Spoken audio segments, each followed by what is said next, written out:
Hello students, a very warm welcome to all of you in this session. इस video में आज हम लोग देखने वाले हैं क्लास 11 चैप्टर फर्स्ट सेट्स। ठीक है, तो सेट्स एक ऐसा चैप्टर है जो कई चैप्टर्स के लिए, आने वाले कई चैप्टर्स के लिए आप लोग का बेस बनेगा। ठीक है, इसके नेक्स्ट चैप्टर रिलेशन फंक्शन में तो ये यूज़ होगा ही, कैलकुलस में भी इसका बहुत यूज़ है। तो सेट्स को बहुत अच्छा से समझना है। ठीक है, ये काफ़ी आगे तक आप लोगों के साथ चलने वाला है। ठीक है, सबसे पहले हम लोग देखते हैं what is sets. What is set? Set है क्या? तो सेट को हम लोग डिफाइन करते हैं, और सिंपल डिफिनेशन है, a well defined collection of object is called a set. ठीक है, सेट को हम लोग डिफाइन करते हैं a well defined collection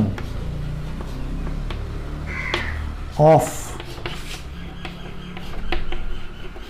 objects is called a set। ठीक है, तो यूजुअली सेट जो है कलेक्शन ऑफ ऑब्जेक्ट है, but the collection of object must be well defined. अब ये वेल डिफाइंड का मीनिंग क्या हो रहा है? ठीक है, तो सेट को हमने डिफाइन किया, a well defined collection of object is called a set. तो अब वेल डिफाइंड का मीनिंग समझते हैं कि वेल डिफाइंड मतलब क्या हो रहा है। ठीक है, क्या किसी भी कलेक्शन को सेट कह सकते हैं? नहीं, किसी भी कलेक्शन को सेट नहीं कह सकते हैं, सिर्फ वेल डिफाइंड कलेक्शन को ही सेट कर सकते हैं। तो वेल डिफाइंड ये है क्या चीज़? तो देखो, अब हम लोग वेल डिफाइंड का मीनिंग को समझते हैं। ठीक है, वेल डिफाइंड का मतलब हो रहा है कि अगर हमारे पास कोई कलेक्शन ऑफ ऑब्जेक्ट है और उस कलेक्शन में कोई पर्टिकुलर ऑब्जेक्ट बिलोंग कर रहा है कि नहीं कर रहा, वो हम श्योरली बोल सकें बिना किसी डाउट के, तो ऐसे कलेक्शन को कहेंगे वेल डिफाइंड। या फिर ऐसे भी हम सोच सकते हैं कि ऐसा कलेक्शन जो पर्सन टू पर्सन वेरी नहीं करे, that is called well defined. For example, अगर हम कहते हैं, एग्ज़ाम्पल के तौर पे अगर हम एक एग्ज़ाम्पल देते हैं, collection of natural number less than collection of even natural number less than 10। ठीक है, एक एग्ज़ाम्पल देखते हैं, collection of even natural number less than 10। Suppose कर कि हमारे पास एक कलेक्शन है इवन नेचुरल नंबर का जो 10 से छोटा है। तो इसमें कौन कौन सा नंबर्स आएगा, नेचुरल नंबर्स आएगा? 2, 4, 6 और 8। यही 4 इवन नेचुरल नंबर है जो 10 से छोटा है। क्लियर? तो इसमें हम बिना किसी डाउट के बोल सकते हैं कि इसमें 10 इंक्लूड नहीं होगा, 10 इसमें नहीं आएगा, 9 इसमें नहीं आएगा, 11 इसमें नहीं आएगा। ठीक है, क्योंकि ये इवन नेचुरल नंबर का सेट है और 10 से छोटा, तो इसमें यही 4 एलिमेंट आएगा। और ये जो आंसर है ये पर्सन टू पर्सन वेरी नहीं करेगा, किसी से भी पूछा जाएगा तो उसका आंसर यही होगा कि 2, 4, 6, 8। तो ऐसे कलेक्शन को हम लोग कहेंगे वेल डिफाइंड। ठीक है, एक और एग्जांपल देखते हैं। ठीक है, और एक कलेक्शन का बात करते हैं, collection of 10 most talented writers of India. इसमें 10 इंडिया के मोस्ट टैलेंटेड राइटर्स का कलेक्शन हमारे पास है। ठीक है, तो अब ये जो है ये कलेक्शन कंट्रोवर्शियल है। कंट्रोवर्शियल मतलब क्या? एक पर्टिकुलर राइटर एक्स जिसको हम मानते हैं बहुत टैलेंटेड है, तो ये कोई दूसरा इसको टैलेंटेड नहीं भी मान सकता है। ठीक है ना, ये जो collection of 10 most talented writers है, ये जो कलेक्शन बनेगा ये पर्सन टू पर्सन वेरी कर सकता है। हम कोई 10 राइटर का नाम दे सकते हैं, तुम कोई 10 राइटर का नाम दे सकते हो, और थर्ड पर्सन कोई 10 राइटर का अलग नाम दे सकता है। तो इसमें ये जो है पर्सन टू पर्सन वेरी करेगा, इसलिए ये सेट नहीं है, not a set, not a set. क्योंकि ये वेल डिफाइंड नहीं है इसलिए ये सेट नहीं है। ठीक है, क्लियर हुआ वेल डिफाइंड का मतलब? ठीक है, तो अब हम लोग सेट का डेफिनेशन समझ लें। अब हम लोग बात करेंगे रिप्रेजेंटेशन ऑफ सेट। सेट को कैसे रिप्रेजेंट करते हैं? ठीक है, तो सबसे पहले तुम लोग ये बात समझ लो कि सेट को जो है हमेशा एक कैपिटल लेटर से डिनोट करते हैं। ABC कुछ भी हो सकता है, बट सेट को जो डिनोट करते हैं हम लोग वो कैपिटल लेटर से, ठीक है, कोई भी कैपिटल लेटर से हम लोग सेट को डिनोट करते हैं। और उसका जो एलिमेंट्स होता है, जो मेंबर्स होता है सेट का, जो ऑब्जेक्ट्स होता है, कलेक्शन ऑफ ऑब्जेक्ट जो बना सेट में, उसमें हर एक एलिमेंट को हम लोग कॉमा से सेपरेट करते हैं, ठीक।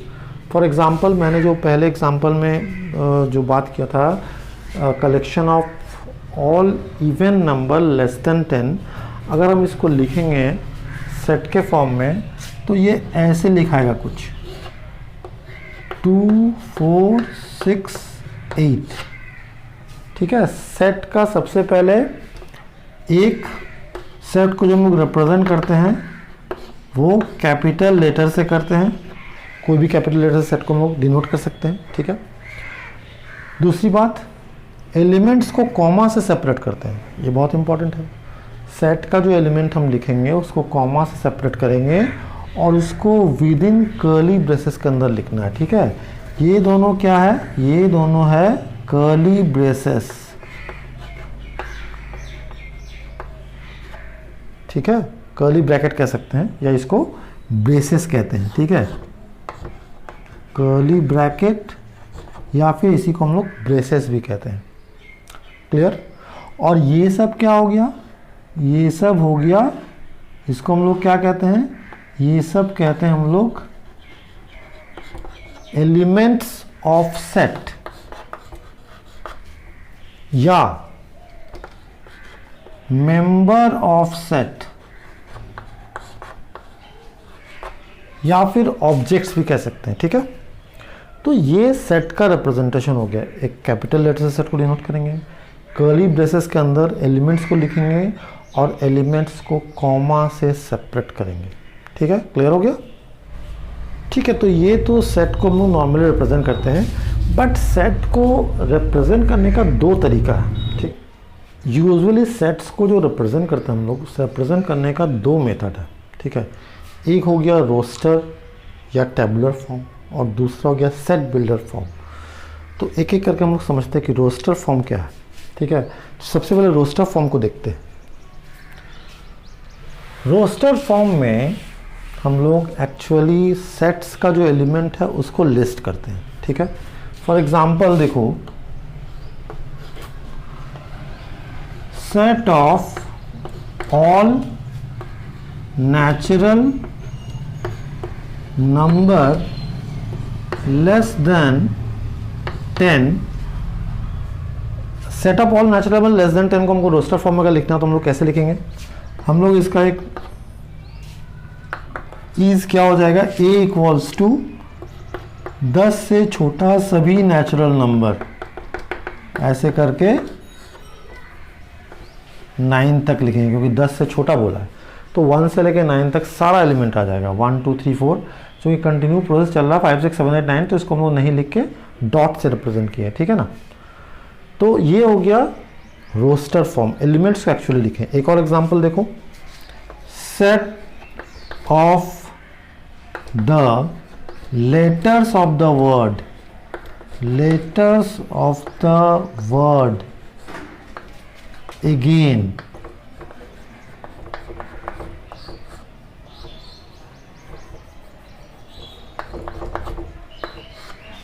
ठीक है। Set of the letters of the word again, यानी कि अगेन का लेटर्स अगर हमको कोई सेट बनाना है तो उसके एलिमेंट्स को हम रोस्टर फॉर्म में कैसे लिखेंगे, तो इसका नाम अगर हम बी दें तो इसका एलिमेंट्स को लिस्ट कर देंगे। एलिमेंट क्या क्या है, ए है, कॉमा जी है, फिर ए है, तो ए हम लिख चुके हैं। यहाँ पर एक चीज़ समझना है कि अगर सेट का कलेक्शन में कोई एलिमेंट रिपीट हो तो उसको रोस्टर फॉर्म में हम लोग उसको नहीं लिखते, एक ही बार लिखते हैं, रिपीटेड एलिमेंट को नहीं लिखेंगे। तो ए हम लिख चुके हैं, ए को नहीं लिखेंगे, आई आएगा, एन आएगा, ठीक है। ये 4 एलिमेंट इसमें आएगा, क्या हो गया, ये set of the letters of the word again. तो ये हो गया रोस्टर फॉर्म, जिसमें हम लोग एलिमेंट्स को एक्चुअली जो भी सेट का एलिमेंट है उसको कॉमा से सेपरेट करके लिख देते हैं, ठीक है। अब बात करते हैं set builder form. Set builder form में हम लोग सेट को रिप्रेजेंट करने के लिए उस सेट का जो एलिमेंट है उसका प्रॉपर्टीज को या डेफिनेशन को लिखते हैं, ठीक है। अभी अभी हमने जो लिखा था कि set of all natural number less than 10, और इसका रोस्टर फॉर्म में हमने आंसर क्या लिखा था, 1 2 3 ... 9। ठीक है, हर एक एलिमेंट को यहाँ लिस्ट करिए तो ये रोस्टर फॉर्म हो गया। तो ये क्या था, अगर हमने ये नहीं बताया होता तो क्या हम इसको लिख पाते, नहीं लिख पाते। यही तो इसका प्रॉपर्टी है, हम लोगों को उन नेचुरल नंबर को लिखना है जो कि 10 से छोटा है, और 10 से छोटा नंबर यही है। तो ये बात अगर हमको पता नहीं रहता तो इसको हम नहीं लिख पाते। तो ये जो फॉर्म है जहाँ पे हम लोग डेफिनेशन दिए है एलिमेंट्स का, कि एलिमेंट्स को डिफाइन कर रहा है ना, ये कौन सा एलिमेंट हमको लेना है सेट में, नेचुरल नंबर लेना है, कहाँ तक लेना है, 10 से छोटा, बस डेफिनेशन आ गया पूरा, तो हमने एलिमेंट्स को लिख दिया। तो इसलिए यही है सेट बिल्डर फॉर्म, ठीक है ना, सेट बिल्डर फॉर्म। तो इसको लिखते कैसे प्रॉपर्ली, सो देखो, अब जैसे अगर हमको लिखना है सेट बिल्डर फॉर्म में,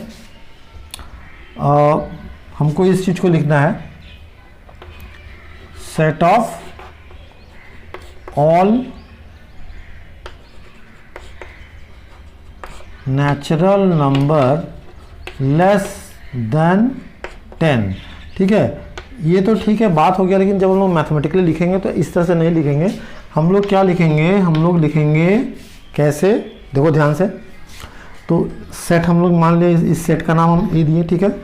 अब इसमें प्रॉपर्टीज़ को लिखना है, इसका डेफिनेशन को, कि इसमें वो सब नेचुरल नंबर आएगा जो 10 से छोटा। तो कैसे लिखेंगे, देखो, इसमें इस सेट में वो सब एक्स आएगा, इस सेट में वो सब एक्स आएगा सच दैट, इसमें कोई भी एक्स नहीं आ सकता, इसमें वही सब एक्स आएगा जो हम यहाँ पे डेफिनेशन दे रहे हैं। इसके हिसाब से इसमें यहाँ बोला है नेचुरल नंबर। नेचुरल नंबर को हम लोग यूजुअली n से डिनोट करते हैं, ये भी हम लोग आगे देखेंगे। तो n से n में बिलोंग करेगा, तो x, या ऐसे भी लिख सकते हैं, x is a natural number and, ठीक है, x इसमें वो सब x बिलोंग करेगा जो नेचुरल नंबर है, और क्या, एंड x लेस देन 10। तो बात क्लियर हो गया। इसमें यही चीज को हम लोग मैथमेटिकली लिखते हैं। सेट ए हमारा सेट का नाम है, इसमें वो सब x बिलोंग करेगा जो कि नेचुरल नंबर है एंड 10 से छोटा है। तो ऑब्वियसली इसमें कौन कौन से एलिमेंट आएगा, 1 2 3 4 5 6 7 8 9। ठीक है, तो ये हो गया सेट बिल्डर फॉर्म। और अगर इसका हम लोग एलिमेंट को लिख दें तो एलिमेंट क्या क्या हो जाएगा, 1 2 3 4, इसी का एलिमेंट को अगर लिस्ट करेंगे तो क्या क्या आ जाएगा, 1 2 3 4 5 6 7 8 9। ठीक है, so this is set builder form and this is roster form.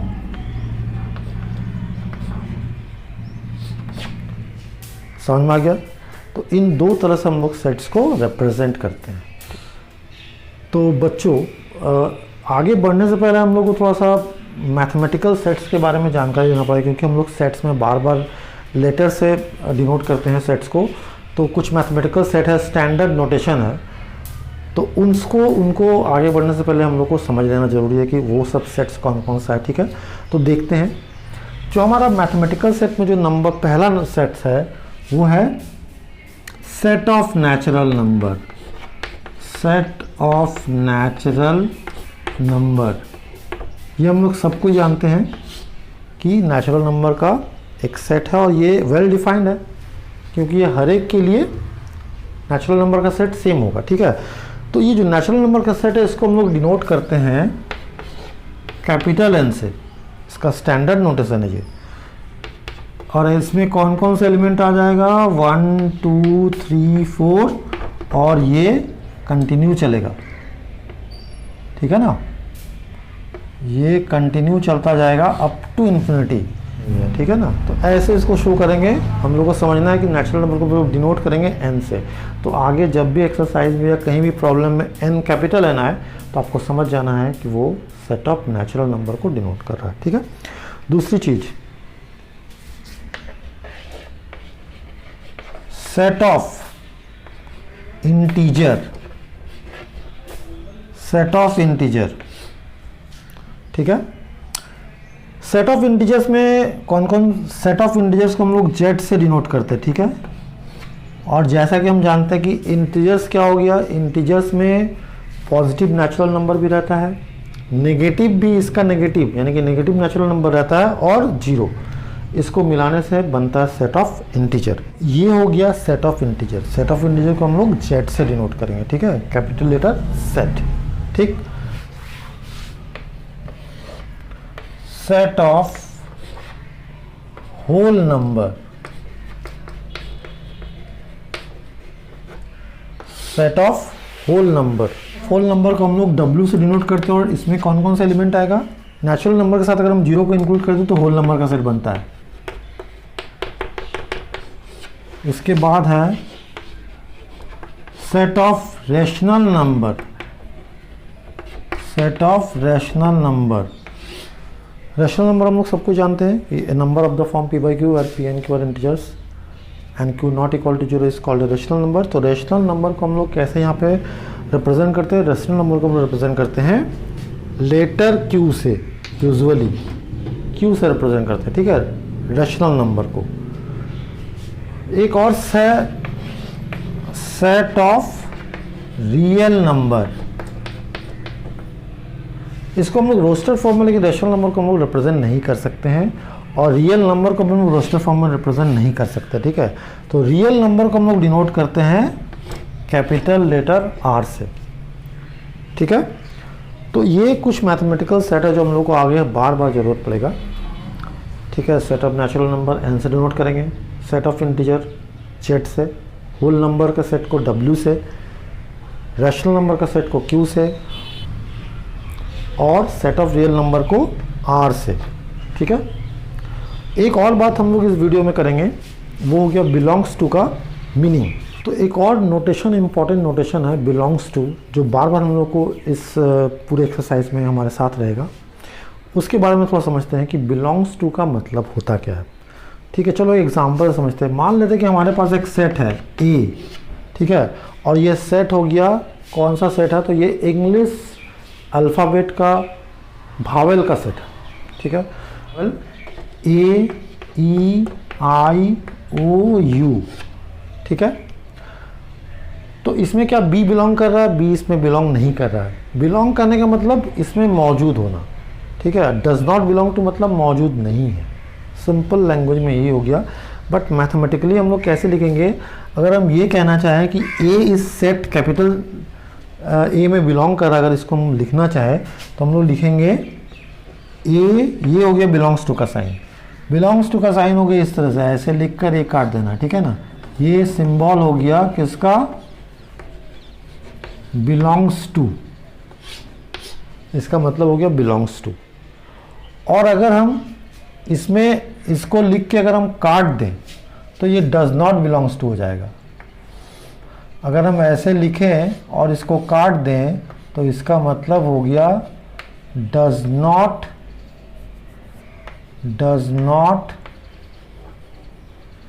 Belong to.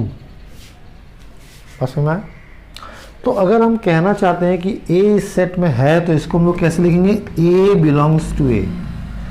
Element E भी सेट A में है तो हम लोग लिखेंगे E बिलोंग्स टू A, ठीक है, एंड सो ऑन। I भी है तो हम लोग लिखेंगे I बिलोंग्स टू A। लेकिन अगर हमसे पूछे कोई कि क्या ये स्मॉल लेटर B इस सेट में है, तो हम साफ साफ देख रहे हैं B इसमें मौजूद नहीं है। कैसे लिखेंगे, हम लोग लिखेंगे B not belongs to A। ये हो गया नॉट बिलोंग्स टू का साइन, ठीक है ना, B A में बिलोंग नहीं कर रहा है, ठीक है। अब एक दो क्वेश्चन देखते हैं जिससे कि सेट्स का तुम लोग का जो कंसेप्ट है थोड़ा क्लियर हो जाएगा उसके। तो एक एग्जांपल को देखते हैं, इस एग्जांपल से हम लोग को सेट्स के बारे में और थोड़ा सा हमारा माइंड क्लियर होगा। कह रहा है कि which of the following are sets, ठीक है, 3 कलेक्शन दिया हुआ है, हमसे पूछा जा रहा है कि इनमें से कौन सा सेट है। फर्स्ट में बोल रहा है the collection of all the months of a year beginning with the letter J से शुरू होने वाले सभी मंथ का नाम। तो हम लोग जानते हैं कलेक्शन सेट क्या होता है, well defined collection of object. हम लोग को देखना है कि ये जो कलेक्शन दिया हुआ है वेल डिफाइंड है कि नहीं है। ठीक है, कलेक्शन तो सारा है बट क्या वेल डिफाइंड है कि नहीं है। तो फर्स्ट ऑब्वियसली एक सेट है क्योंकि इसका जो कलेक्शन है वेल डिफाइंड है। जे से शुरू होने वाले तीनों मंथ, जे से शुरू होने वाले मंथ्स का नाम हम लोग लिख सकते हैं, तीन ही मंथ है, जनवरी, जून और जुलाई। यही 3 मंथ है जो लेटर जे से शुरू होता है। So the collection is well defined, therefore it's a set, ये सेट है।